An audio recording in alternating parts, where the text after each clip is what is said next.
The Crazies, 1973, George A. Romero.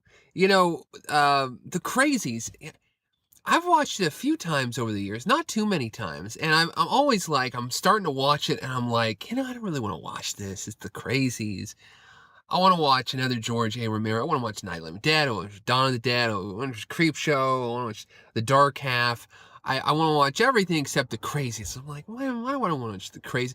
And then, so I start off with The Crazies, not wanting to watch it. And then by the end of The Crazies, I'm like, this is the best movie ever made. This is the best George A. Romero movie ever made. This is like as good as Dawn of the Dead and Night of the Living Dead. It's just following in the tradition of those movies. I mean, I'm ready to, I want to spread the gospel of The Crazies, really.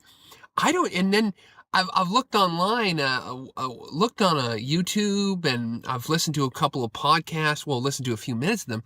There's a lot of negative reviews of The Crazies. There's a lot of hate. There's a lot of hate for this movie. I don't know, and I don't know why, because I love it. To me, it feels like a time capsule of the early 70s, early to mid 70s, American culture, our disillusionment with government after the Vietnam War and Nixon and the death of Martin Luther King and the death of John Kennedy and the death of Robert Kennedy, all of this, the turmoil, the death of 1960s idealism and the dawn of the 1970s and the Vietnam War and all of that stuff. And I guess that a lot of that context is lost on people. A lot of the stuff that was going on politically and everything that was informing this movie, and was really to an extent informing Night of the Living Dead as well, is lost on people. And they're like, this is a horror movie. What, this is a horror movie? It's a bioterror movie. It's like the Andromeda Strain or Outbreak or there's so many of these movies, but there's Contagion. It's a recent Steven Soderbergh film. They're not as good as Crazies. I just don't think they have as good a story as Crazies. One thing I like about Crazies, and one thing I think it confuses a lot of people, is everybody's like, well, they don't focus on the military people coming in and the beginning of where the infection began. And the whole thing about The Crazies is I love from a story perspective that the movie begins after the story has already begun. Because in the context of The Crazies, we start the story a few weeks after the plane with this vaccine has accidentally crash landed in this rural Pennsylvania town of Evans City, really shot in Evans City, the home of Night of the Living Dead, as well as The Crazies. Evans City playing itself in this film. And so we're just kind of thrown into this where the water has been contaminated with this mysterious bioweapon which causes encephalitic delusions. And what does Richard France call it? A pervasive encephalitic virus. It basically causes you to go mad and to go crazy and to just get out there. It's not a zombie film. It doesn't cause you to grow a third arm. It doesn't cause you to rot. It just causes people to go crazy. So this is a very real, fact-based film. And you're just shoved right into the middle of it. And I mean, it's from the very beginning, the military's reaction. The military, again, in the context of the story, has already been monitoring the situation for a few weeks. But nobody on the ground really knows what's going on. By the time one of the guys who were the inventor of this thing, let's call it codename Trixie, I think that's one of the alternate titles of the film, Richard France from Dawn of the Dead. This film is wonderful to see Richard France in another big part is like, oh my God, thank you. He's such a great actor, and he has such a gravitas and energy. He's like, you guys don't even know what's going on, do you? I mean, like, and he's not like a field scientist. He's like the actual inventor of this thing, and he's like, you guys, what's going on? So they throw him into the mix. People are just being military people are being thrown into the mix. The soldiers don't know what's going on. They're just following orders.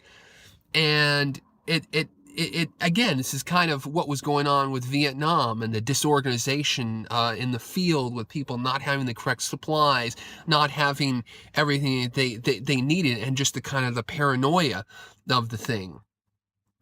And into this, so the story of the military and the gigantic cluster, which is the military response, that's one story. And then the other story is the story of the townspeople trying to fight to survive. In the case of Judy and David, a couple, Judy pregnant, and then his friend Clank. And I love David's story, and I think that's a very beautiful story, because the idea of David, who's a Green Beret, and he's kind of like the cliche, the cinematic cliche of the hometown hero, the football hero who didn't kind of make it and maybe had some past glory, but now he's working a blue collar job. And his friend Clank, who has some jealousy because he was just a standard infantryman, is just a standard army soldier, and their relationship dynamic.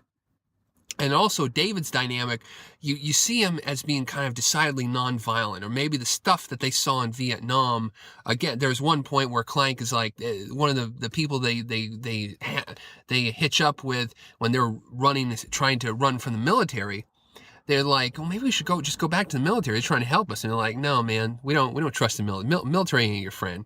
There's a beautiful moment where it's just the distrust in your own government, in your own military, the realization that they're not your friend, that they're shooting you on Kent State. Again, it gets into it. But I don't even think without the history lesson, and I think the history lesson is fun. It's still, I think, a really good paranoid movie of just chaos. I think if you had to sum it up in so many words, it's a movie about communication breakdown, of not being able to communicate, just like Night of the Living Dead.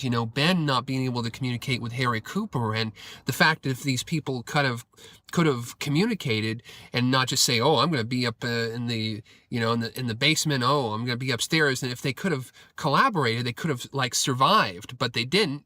And they had to scheme against each other. And instead of cannot we communicate? And I think with David, getting back to David, there's just this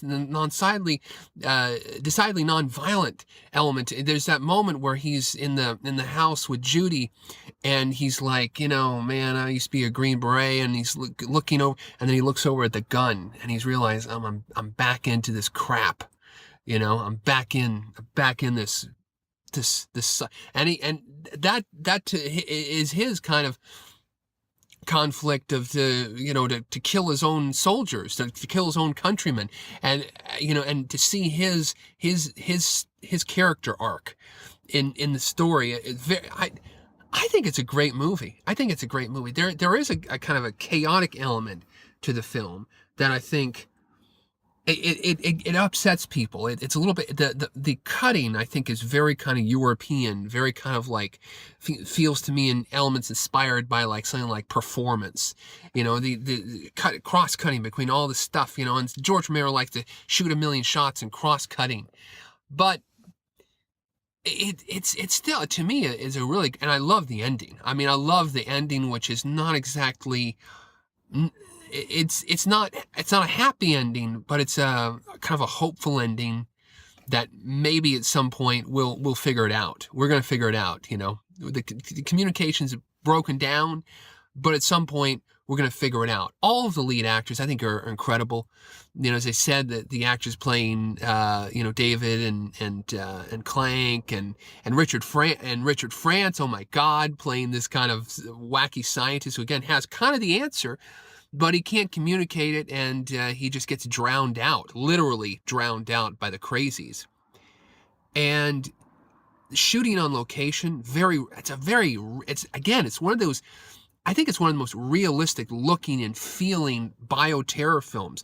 Bioterror films are usually like Warning Sign. There was that movie in the early 80s with Yaphet Kotto and Outbreak. They're usually multi-million-dollar, they have this sheen and this gloss to it. Like a $200,000 film, shot in the middle of Pennsylvania nowhere, it has a feeling, it has this bristling with reality, unlike really any type of movie of its kind. And that to me really grabs me, and really good. There's so many great things I think to talk about this movie. I think the ending. I think again all of the characters. Richard Liberty. Oh my God! From Day of the Dead, he a younger looking, doctor from Day of the Dead. He's so good. I mean, just all the actors in it are really pulling it off, and solid actors. I don't know if you hate the movie. I don't know if I can convince anybody otherwise, but I would say give it a chance. To me, the film feels like a bridge between Night of the Living Dead and Dawn of the Dead, and it feels like of a piece. Maybe even more so than Night and Dawn and Day. Night and the Crazies and Dawn of the Dead, even though they're kind of about different things, and the Crazies is not a zombie film, you do have that kind of it feels like the kind of the spiritual successor of Night of the Living Dead. It feels like Romero, kind of working through these ideas about the distrust in government and systems of order and society itself, and society kind of breaking down. And this, I mean, you even see that in Liberty's character, his obsession with keeping track of his daughter, Lynn Lowry, and then his weird kind of ancestral thing as he goes crazy. I mean, it's kind of breaking down the American psyche, the Americana, and just kind of ripping the Band-Aid off of the whole thing. And so but I mean, again, it's also very period, very early 70s. So it's still kind of a bit of a time capsule. But I think it could be really good if you're studying early 70s American culture. I think films like Night of the Living Dead, even though it's late 60s, and The Crazies, I think these are very important films to try to understand that. And I think it's also as I said, a really great film. If you love like biowarfare movies like Andromeda Strain and stuff like that, to me, this is like heads above all of those, even though it's such a tiny little budget movie. It's so scrappy, but it's so authentic and low to the ground and great. That's one thing I love about it.